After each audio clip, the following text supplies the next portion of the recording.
Hi, I'm Gianmaria Griglio, a conductor and the composer, and welcome back for another video of Conducting Pills, a series where we analyze a repertoire piece or a part of it from a conductor's point of view.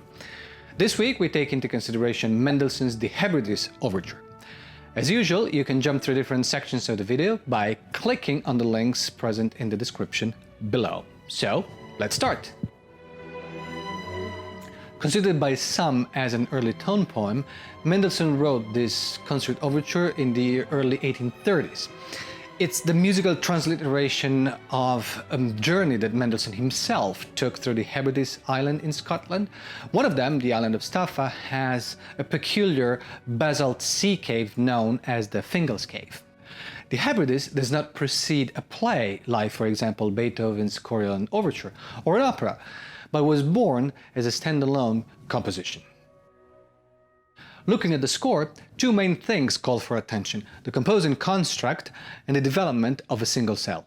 Mendelssohn has an intuition here to use overlapping chords to describe the rising of the tide. The violins begin on an F sharp,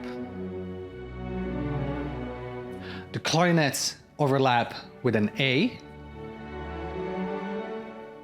and the oboes play a C sharp. This chord is eluding the typical functional harmony.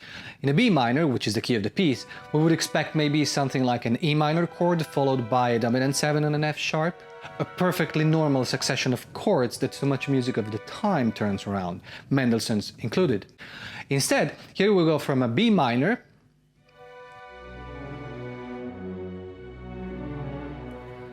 to a D major,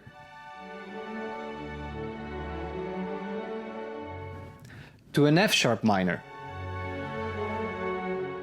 A sort of rising progression of chords, eluding the tension and the expected resolution of the A sharp. Almost the entire piece is derived from the first bar.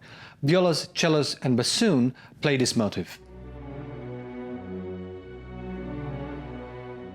which is not like an entire long arching melody like Mendelssohn had written in other compositions. Following the chord progression, the motif rises again and again. And these few notes contain the thematic material for the entire overture.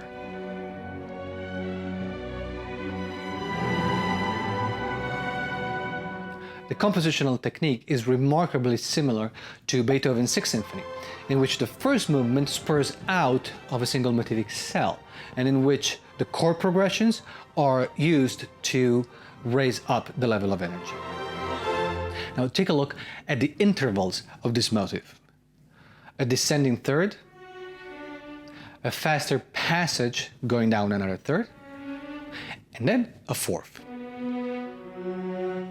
And Mendelssohn reverts this structure to create the ascending answer to the motif.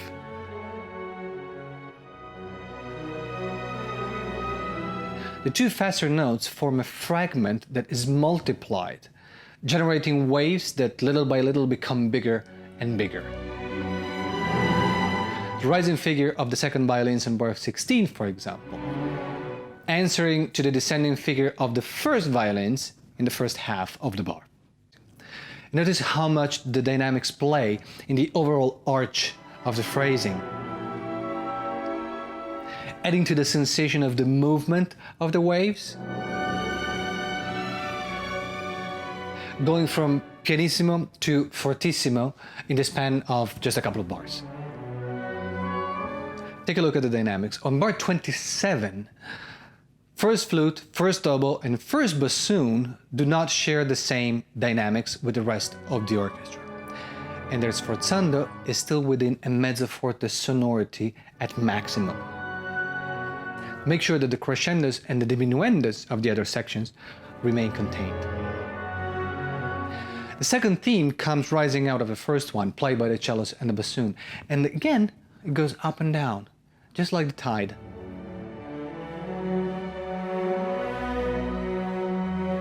And notice how the violins color this line with their figures, also, by the way, in thirds and fourths, just like the opening motif.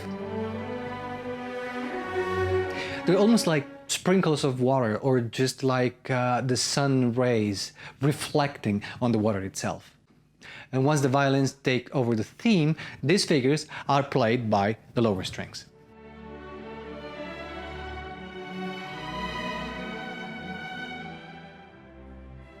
On bar 43, register the line of the clarinet and bassoon with one hand and save your other hand for the trumpets on bar 45.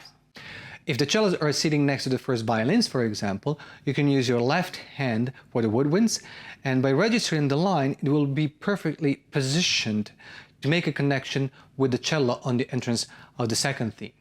It will also be perfectly positioned to give you enough room to register the cello line upwards.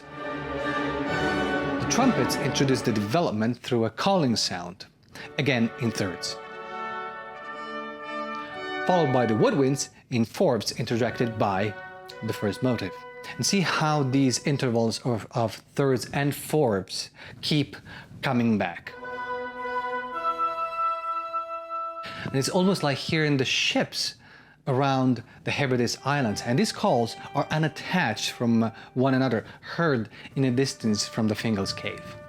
And this distance creates the perfect terrain for the reappearance of the second theme, which comes in soothing, filling the gaps with the warmth of the cellos, followed by the violins.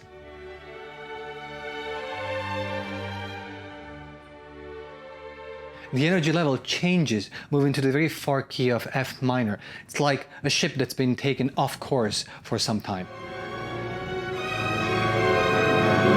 The same tide brings us back to the home key, where the motive is transformed from lyrical to rhythmic, bouncing back and forth between the strings and the woodwinds. And here, in this very rhythmic passage, in order to help the ensemble, keep your strokes very short and tight, pulsing from the wrist with a very short rebound. And the climax comes with the storming of descending and rising scales that slowly, but inevitably, take us back to the recapitulation. On the third beat of bar 176, mark the timpani entrance. It will guarantee the brass and the woodwinds coming out of the tied note together. Everything looks just like the beginning, but in fact, the structure is shortened, it's tighter, and we are rapidly taken to the second theme, this time played by a very melancholic clarinet, marked as Tranquillo assai.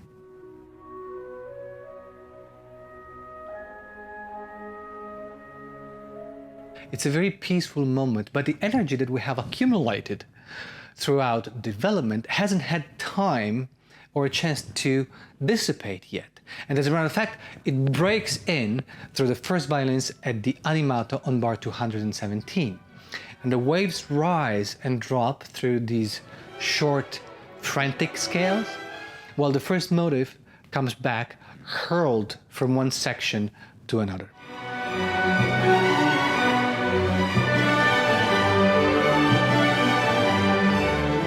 And notice how the first motive on bar 226 is marked as non-legato. The ship's calling comes back, marking the end of the coda where we finally rest, going through fragments of the first and second motives. There's an echo of the first motive played by the clarinet, interrupted by harsh chords of the orchestra, while a solo flute plays the last ascending wave, which almost remains suspended up in the air, finding its closure in the low pizzicatos of the strings, doubled by the timpani. So did you enjoy today's video? Then make sure to subscribe to my YouTube channel by clicking on the subscribe button below the video right now. And now I want to turn it over to you.